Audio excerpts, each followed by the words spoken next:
खेळण्याच्या दुकानात गेला तर 90% खेळणी ही परप्रांतीय संकल्पनेवर अवलंबून असतात किंवा चायनामधून आलेली असतात. या दोन्हीपैकी एक असतं. म्हणजे तुम्ही पोकेमॉन अगेन कुठली तरी बाहेरची संकल्पना आहे, स्पायडरमॅन बाहेरची संकल्पना आहे, फ्रोझन बाहेरची संकल्पना आहे, बनतंय चायनामध्ये, का तर मास मॅन्युफॅक्चर करून येतं. मग आपला देश जिथं सापशिडी, बुद्धिबळ असे खेळ आपल्या देशात शोध लागले, मग आपल्या देशातली खेळणी गेली कुठे? आपल्या देशातल्या टॉय सेक्टरला पुढे आणण्यासाठी गव्हर्नमेंट ऑफ इंडियाने भरवलेली स्पर्धा होती, ज्यात 8 वेगवेगळ्या मंत्रालयातले रिप्रेझेंटेटिव्ह होते and their job was to select. एक तर ओपन केली, मग आम्ही सगळ्यांनी पार्टिसिपेट केलं. 19,500 कॉन्सेप्ट होते. कोणी योगासनांवर गेम बनवले, कोणी केमिस्ट्रीवर गेम बनवले, आयुर्वेदावर गेम बनवले होते. कमाल होते गेम, चांगलेच होते सगळे. त्याच्यामध्ये आम्हाला प्रत्येकाला सेंटर होतं. आम्हाला सेंटर मिळालं वाराणसी. आता जर पुण्यातलं सेंटर असतं किंवा महाराष्ट्रात सेंटर असतं ते पुढे बिन इझी आहे, पण महाराजांचं काम करते. सोपी गोष्ट कशी होईल, तिकडे जाऊन लढायचं आणि पार झेंडे लावायचा, तर ते आव्हानं तशीच मोठी.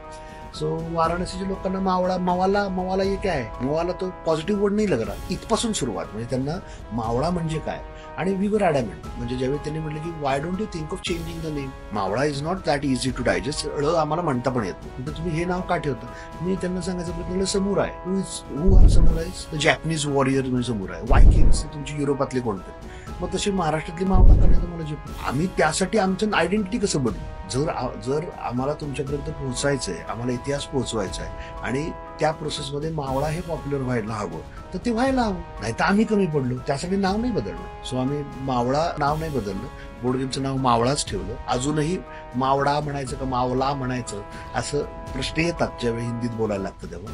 पण नाही, आम्ही वी केप्ट इट मावळा आणि आमचा लोगो सुद्धा मावळा हाच आहे आणि नाही बदललं. मग त्यांना तेच उलट आमचा ॲडॅमेंटलेलं आवडलं. इट सीम्स त्यांनी त्याला ओके म्हणलं. स्क्रीनिंग झालं 7 दिवस, वेगवेगळ्या ऍस्पेक्ट. इतिहास शिकवतोय का खरंच? कुठल्या विशिष्ट धर्म संप्रदायाला दुखवण्यासाठी वाक्य लिहिली आहेत का?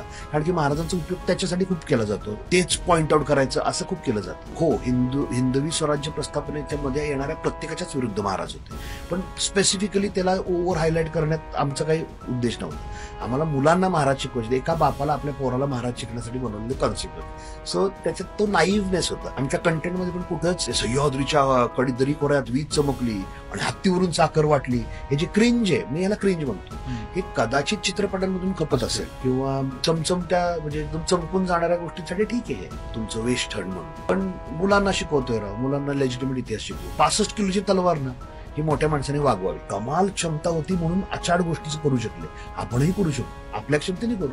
हे इन्स्पायर करणं गरजेचं होतं. सो तो कॉन्टेंट त्यांना खूप आवडला. सो पुस्तकं अप्रूव्ह झाली, कॉन्सेप्ट गेम प्ले अप्रूव्ह झाला, खेळायला किती वेळ लागतोय, मजा येते का, एंगेजिंग आहे का, इन्फॉर्मेटिव्ह आहे का.